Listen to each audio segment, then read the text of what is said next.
ದಕ್ಷಿಣ ಕನ್ನಡ ಜಿಲ್ಲೆಯ ಪುತ್ತೂರು ತಾಲೂಕಿನ ಪುತ್ತೂರು ಉಪ್ಪಿನಂಗಡಿ ರಸ್ತೆಯಲ್ಲಿ ಸುಮಾರು 8 ಕಿಲೋಮೀಟರ್ ದೂರದಲ್ಲಿರುವ ಬೆಳ್ಳಿಪ್ಪಾಡಿ ಶ್ರೀ ಸುಬ್ರಹ್ಮಣ್ಯೇಶ್ವರ ದೇವಸ್ಥಾನ ಮತ್ತು ಶ್ರೀ ಸಕಲೇಶ್ವರ ದೇವಸ್ಥಾನ ಇದ್ದು ಇತರ ಧರ್ಮ ದೈವಗಳು ಕೂಡ ನೆಲೆನಿಂತಹ ಜಾಗವಾಗಿದೆ.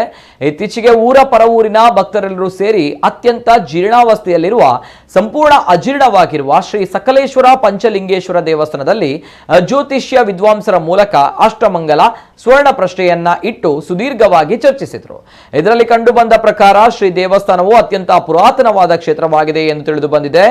ಈ ಹಿನ್ನೆಲೆ ಶ್ರೀ ಸಕಲೇಶ್ವರ ದೇವಸ್ಥಾನ ಬೆಳ್ಳಿಪಾಡಿಯಲ್ಲಿ ಜೀರ್ಣೋದ್ಧಾರ ಕಾರ್ಯ ನಡೆಯುವ ಸಂದರ್ಭ, ದೇವಸ್ಥಾನದ ಎದುರು ಮಹಾಬಲಿ ಪೀಠವನ್ನ ಅಗೆಯುವ ಸಂದರ್ಭ, ಪೀಠದ ಮೇಲೆ ಕಲ್ಲಿನ ಅಡಿಯಲ್ಲಿ ಸುಮಾರು ವರ್ಷಗಳ ಹಿಂದೆ ಬ್ರಹ್ಮಕಲಶೋತ್ಸವ ನಡೆಯುವ ಸಂದರ್ಭದಲ್ಲಿ ಹಿತ್ತಾಳೆಯ ಬುತ್ತಿಯಲ್ಲಿ ನೀರು, ತುಳಸಿ, ಕೆಪ್ಲ ಹೂ, ದರ್ಬೆ ಸಿಕ್ಕಿದ್ದು ದೇವರ ಮಹಿಮೆ ಎನ್ನುವ ರೀತಿಯಲ್ಲಿ ಇನ್ನೂ ಹಚ್ಚ ಹಸಿರಾಗೇ ಇದೆ. ಇದನ್ನ ಕಂಡು ದೇವಸ್ಥಾನದ ಭಕ್ತರು ಇಲ್ಲಿ ದೈವಗಳು ತಮ್ಮ ಕಾಣಿಕವನ್ನ ತೋರಿಸಿವೆ ಎಂದು ಧನ್ಯರಾಗಿದ್ದಾರೆ.